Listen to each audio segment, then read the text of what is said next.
喂，佢明明信咗主好多年㗎，20年、25年、30年，但係你唔知點解佢哋嘅生命，佢所表現出嚟嗰份基督徒嘅生命力啊，其實同佢當初信主即係30年前嗰陣時嘅佢差唔多一樣，好似冇乜進步咁樣。你問佢你有冇讀聖經啊？佢冇讀聖經㗎。你問佢你有冇侍奉啊？佢唔侍奉㗎。你問佢有冇參與小組啊？我唔參與㗎。然之後你問佢有冇返崇拜？有返，不過遲到㗎。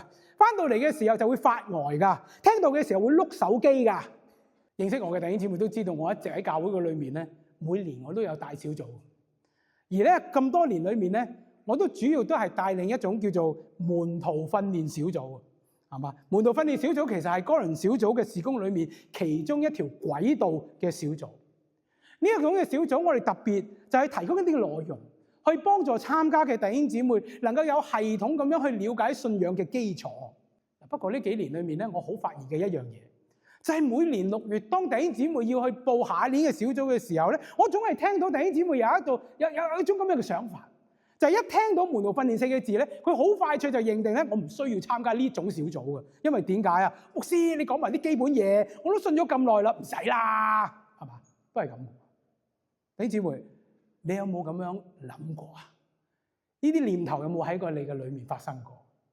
嗱，如果你過去嘅裏面你真係有咁樣諗嘅時候，我好想話俾你聽，就係你就大錯特錯。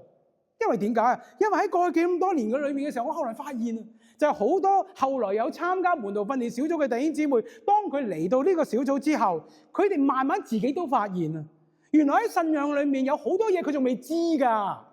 原來喺佢哋嘅信仰嘅裏面有好多嘢佢哋仲未搞清楚㗎。哎呀！仲更加嚴重嘅地方就係有啲地方佢甚至乎係搞錯晒添㗎，咁所以令到佢哋過去嘅裏面，佢哋嘅屬靈嘅生命佢哋無力，甚至乎佢哋時常自己都困喺自己嘅問題、自己嘅憂慮，成日喺度抱怨，就係因為過去一直以嚟佢對於呢一位嘅上帝就只係停留喺一種好片面同埋好膚淺嘅認識。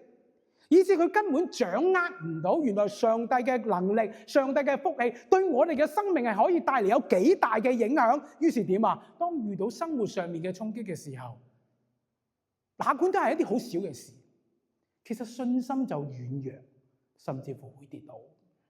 每個禮拜六當我哋翻嚟崇拜嘅時候，我哋坐喺度聽到，我請你又唔好用一種我都信咗主咁耐啦，有咩我未聽過啊？用呢種心態嚟到去聽，我想講俾你聽，你嘅神比你想象中更豐富啊！你卻要認定就係今日，既然上帝將你帶領嚟呢一度，坐喺呢一度嚟到聽佢嘅說話嘅話，神今日就有嘢要同你講，神今日對你嘅生命就要作出提醒。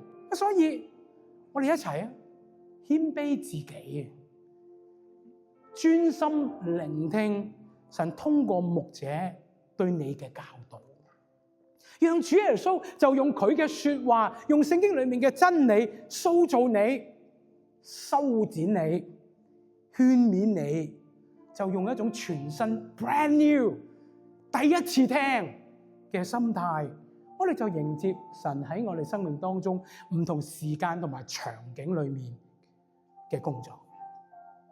弟兄姊妹，打開你嘅心咯，讓呢位主去塑造你嘅生命，因為你咁樣做嘅話，你嘅屬靈嘅生命，你對神嘅信心喺呢個混亂黑暗嘅世界裏面，又點會咁容易動搖啫？反而你嘅生命會更加剛強，你嘅生命會變得更成熟，滿有智慧、能力，並且結滿生命嘅果子。